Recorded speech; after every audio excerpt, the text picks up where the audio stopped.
do you think the government of India will release? How do you go about in solving this? Did you receive any feedback from somebody? A big leap from the normal thing that happens. Yes. On the environmental science curriculum for Kuzuzangpo, and welcome to PBS. I'm Sonam Rinchen. The recent Parliament session passed the Fiscal Incentives Policy 2016.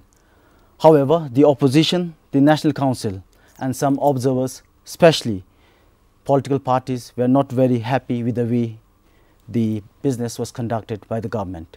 To discuss more on this, I'm joined by the Prime Minister, Dasho Tshering Tobgay. Thank you, Your Excellency, for joining us on this program. Thank you, Sonam. Your Excellency, let me begin with the overall general fiscal policy law.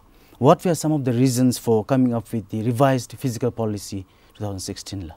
It's the fiscal incentives. Now it's an act. Okay. The purpose of the fiscal incentive is to strengthen our economy. The purpose of the fiscal incentive is to strengthen the private sector, to generate employment. And in the long term, when we have more businesses flourishing, the government will also be able to generate larger amounts of taxes. So in the long term, it is to generate revenue. Yes. Your Excellency, now if we come to the issue on fiscal incentives policy, the Speaker, using his prerogative, decided that fiscal incentives should be considered as money bill. As a bill, each and every clause must be deliberated and debated. Yes. But the House did not do it. Yeah. Why? You'll have to ask the Honourable Speaker that, not the government. Yeah. Okay. But as the Prime Minister, don't you think it should be deliberated and discussed? The Honourable Speaker made it clear. Yes. We spent a lot of time talking about whether it should be a money bill or not, Yes. instead of going into the details. To my memory, it was to the second half of the day, the second day, if memory serves me right, when he said, look, we have to send this off to the National Council tomorrow. Yes. And therefore, we have to resolve this one way or the other, and then we resolved that it's going to be a money bill, and then we voted on the bill on its entirety. Yes. Your Excellency, the difference between two houses on this issue, why is that the National Council's concern not taken into account? Oh, no, we did take it into account. We discussed it for one whole sitting. Each and every one of the National Council's recommendations were discussed, and then we voted on it. Now, just because we don't accept it doesn't mean that we haven't taken it into account. By law, we are required to receive recommendations from the House of Review, which is the National Council, Yes. and we discussed them. I've always said that this is a huge step forward from what was the practice in the first Parliament. Yes. In the first Parliament, we never discussed them. Immediately it was sent to vote, and the ruling party decided always that no discussion was needed. This time there was discussion, and the vote was on whether we should accept the recommendations or not. What were some of the recommendations from the National Council? I'm afraid I don't recollect those recommendations. Yes. Your Excellency, the bill was passed with effect from 8th May, if I'm not wrong, 2017, whereas the fiscal incentive policy was made effective from January 2016. What will happen to those who have already availed themselves of the benefits? Well, the question is what will happen to those who availed of fiscal incentives from 2010? Because in 2010, the previous government granted fiscal incentives. And then what about the fiscal incentives granted in 2013? Again, the previous government granted fiscal incentives then. And then, obviously, in 2016. My answer to that is that all those fiscal incentives granted by the government is a prerogative of the government as interpreted by the Supreme Court, which said it is the prerogative of the government to grant and to grant fiscal incentives. Yes. Yeah. And chapter is the prerogative of the government, and therefore it is all legal. As a matter of fact, there are existing provisions of laws. The Income Tax 2001 has 2 sections that give the government the authority to grant exemption and tax holidays to companies and businesses. And then the Sales Tax, Customs and Excise Act of 2000 has 2 provisions again that grant the government the authority to exempt sales taxes and customs duties. And then the Customs Act of 2017, which was just deliberated in the Parliament, passed in the Parliament, that allows the government to exempt customs duty. And so even by existing laws, the government is empowered to grant fiscal incentives. I may mention that the Sales Tax, Customs and Excise Act of 2000 was actually amended in accordance with the Supreme Court's instructions. But the Supreme Court's instructions covered only raising and altering of taxes, not fiscal incentives. And therefore, these provisions are still there, even though the rest of the Sales Tax and Customs Excise Act have been amended. Yes. But the National Council, during the press conference on 28th June, said the government must collect back as it has been without the approval of the Parliament. Well, that is their view. And in particular, I think that's the view of the Deputy Speaker, MP Tshering Tobgay of Ha. I disagree. Firstly, it is legal. It is legal because I've quoted you the legal provisions. Secondly, the Supreme Court's interpretation of the Constitution and the laws are clearly available for all to see. The Supreme Court, when the government of the day, the previous government in 2011, they tried to defend their raising taxes on vehicles by saying that they have also provided fiscal incentives and that should be illegal. Supreme Court didn't say it was illegal. In fact, it said that it is a prerogative of the government to grant fiscal incentives. Grant and declare and grant fiscal incentives or propose tax revision. Yes. Okay, so when it comes to tax revision, we have to propose. Fiscal incentives, we declare and then we grant the government. So that is very clear. Yes. The second part of the Supreme Court's verdict is it instructs the government which sections of which law need to be amended. Yes. And in 2012, those were amended. And it clearly did not cover the Sales Tax, Customs and Excise Act regarding fiscal incentives. As I mentioned earlier to your colleague Chimi, I was saying, if we thought, we took the government to court because we were convinced that levying taxes on vehicles without the Parliament's approval was illegal, unconstitutional. Now, during the course of the trial, since the government said that fiscal incentives also should be illegal, if we thought it was illegal, we would have jumped at it. Yes. And we would have argued that it was illegal. But at that time, we didn't agree, and we still don't agree. The question, Sonam, is why now do we agree it's a money bill? Yes. Yeah, we've agreed to submit it as a money bill because left in the hands of the government, it can be dangerous. Yes.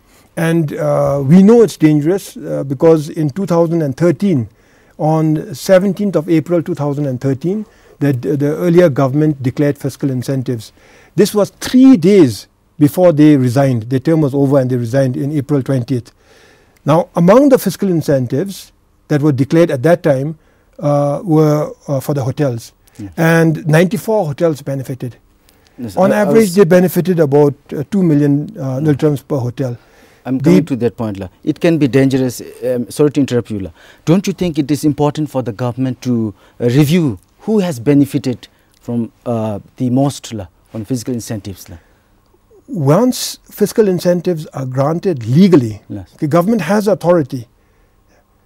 Then I suppose it is up to the Royal Audit Authority to review it, yes. To see if there was any conflict of, to see if there was any hidden agenda. Yes. And whether there was any breach of financial rules and regulations.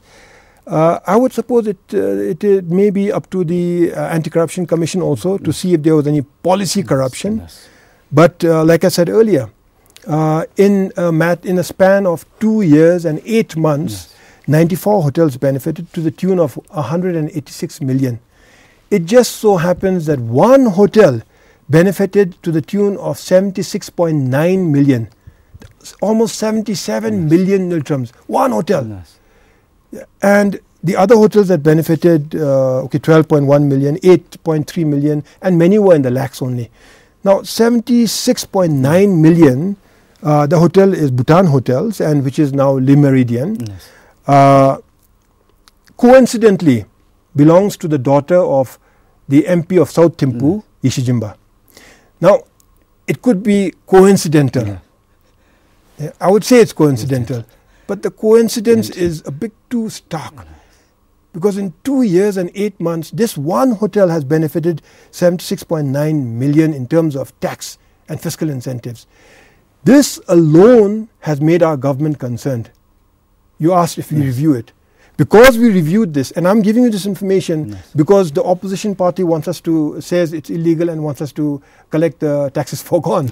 Yeah. So I think they need to know also our thinking. And based on this alone, our colleagues decided that though fiscal incentives is their prerogative by law of the government, it is dangerous in the hands of the government, and therefore to prevent such danger, we want to start introducing it as a money bill. So when the speaker said it's a money bill, we were very happy to agree with that and accept it as a money bill. What this means is provisions of some laws will have to be amended now. Yes. Your Excellency, two of the most important concerns raised by the National Council were on balanced regional development and narrowing the rich and the poor gap. Your comment on this? It's easy to say these things, okay, but if you look at the fiscal incentives, you're talking about fiscal incentives, yes, right? If you look at the fiscal incentives, rural businesses are granted tax exemption. It's for rural small businesses. Cottage and small industries are granted tax exemption. Banks who are lending to cottage and small industries, their income is tax exempt. Farmhouses and homestays are tax exempt. Schools outside Thimphu and Phuntsling are tax exempt. So this is for balanced development, and this is also in support of those who are trying to make start in the private sector. So I don't see where it's just benefiting the rich. Yes. I think that was also some of the recommendations submitted by the National Council. The schools. It's in the fiscal incentives. That schools outside Thimphu and Phuntsling, they have a tax holiday for 5 years. Yes. They don't have to pay income tax for 5 years outside Thimphu and Phuntsling. Yes. So how can the policy help uplift small-scale business? Because they don't have to pay tax. Yes. Earlier, in rural Bhutan, if you were a shopkeeper, the revenue officer would come to your shop and say, okay, looks like you've been doing good business, and last year you paid 3,000, this year you're going to be charged 5,000, and the shopkeeper will say, no, please, 5,000 is too much, let's make it 4,000, and so then you may be charged 4,500. But they were charged every year. Now they don't have to go through that indignity or the uncertainty. Now they know that till 2018, that's why it's a fiscal incentive, because it has a time limit. By till December 2018, they don't have to pay income tax. Yes. So of course it benefits them. Now if you are running a small business, whether agro businesses are tax exempt, equipment for agro businesses are tax exempt. So for all of them, if you, Sonam, went back to your village, if two of us started a cooperative, we wouldn't have to pay a tax. Yes. Sir, Your Excellency, the delay in the submission of the fiscal incentives bill, don't you think this will hamper private sectors? If we didn't delay anything. If it does in delay. fact, the fiscal incentives were effective from January 2016, and we submitted it for information. Now the finance committee, which is new, didn't exist in the old days, said that it should be a money bill. The speaker said it should be a money bill, and the government happily agreed. We agreed because even though the laws and precedents and the Supreme Court's ruling made it very clear that it's the government's prerogative, we agreed because we don't want to compromise our own position, nor do we want future governments to compromise their position. Yes, thank you. Your Excellency, let me come to Druk Nyamrup Tshogpa. The DNT issued a strong statement saying that you and Finance Minister should resign on moral ground for violating the Constitution. Your view on this? Well, first they should prove that we violated. I mean, for them just to speak off the cuff like that is not good enough. First, they need to prove that the Constitution has been violated. Yes. They've called me a two-faced politician. Yes.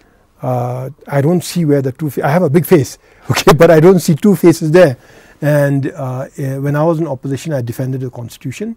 And in defending the Constitution, we made it very clear that taxes cannot be raised without the Parliament's approval.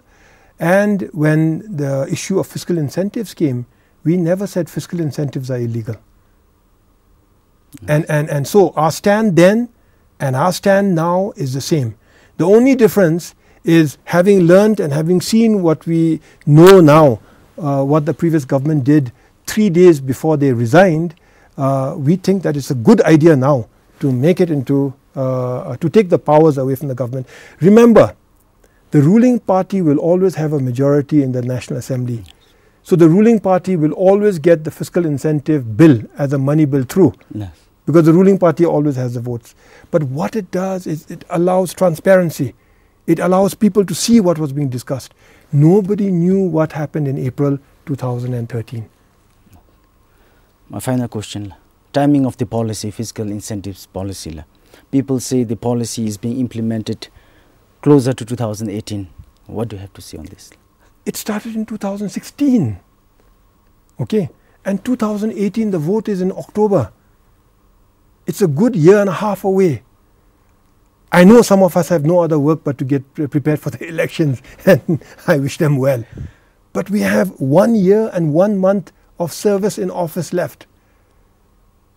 2018, if I say it's not important, I'd be a liar. It is important. But we have a long way to go. We have a lot of work to do. We have a lot of service to render. And in terms of fiscal incentive, it's not happening now. The government's fiscal incentive, which was passed as a bill, as an act, was effective since January 2016. Yeah, that is 3 years. All of 16, all of 17, almost all of 18. So almost 3 years before the next election. So I don't see how you can link the two. Yes. Your Excellency, if you have anything to share on fiscal incentives that I have not asked you, please, I'll give you 2 minutes to say on well, this. Thank you for your 2 minutes, but there's so much to say. Yes. First and foremost, we should discuss, which is good. Yeah, and this is the sense of democracy. And we should listen, as indeed we should also give our views. And then among those who participate in the debate, particularly politicians, opposition party, ruling party, national council, other political parties, they should go through the laws very carefully before they talk. Yes. There's the laws, there's the Supreme Court's judgments, there's all the fiscal incentives given earlier. I have all the details. If anybody wants the details, I'll provide the details. Go through this, seek legal counsel if you must, then debate. It'll be productive. Otherwise, what's it going to boil down to? Oh, this is a two-faced, double-standard politician, he should resign. That's not the type of debate we want in a healthy democracy. It is complicated as it is. And people are having difficulty getting their heads around this whole thing. Yeah, and to just give off-the-cuff remarks like that, to sensationalize the issue, because 2018 may be approaching, or because you have nothing better to do, or you don't understand the issue, that is dangerous. Your Excellency, I will take the opportunity as you are here. This is not with regard to fiscal incentives, but with the legality on water issue. Legality of Water Commission. Okay. The government's decision to establish a national water commission is unlawful. That's what opposition said. Is it unlawful? The National Water Commission is not unlawful. If the National Water Commission, it depends on what the National Water Commission does. If it takes away the powers granted by the Water Act to the NEC, then it becomes unlawful. Yes. Okay. Maybe my State of the Nation was very long and very tiring, so they were not listening. I said we need to establish a National Water Commission because water is such a critical issue in the country. And during the course of this year, all laws and policies would need to be studied and harmonized so that the National Water Commission will have the legal mandate. Yes. Okay. In the meantime, we will discuss, we will look at the laws, and we will talk about National Environmental Commission and see what responsibilities they are willing to subordinate, and give to a National Water Commission or a National Water Subcommittee if need be within the National Environmental Commission until such time that the laws may have to be amended. Yes. So really nothing to get too excited about. Your Excellency, thank you so much. Thank you so much for being here as we requested and clarifying the issue on fiscal incentives policy. Thank you, so Sonam. much. I enjoyed our talk. Thank you. And thank you for watching the program.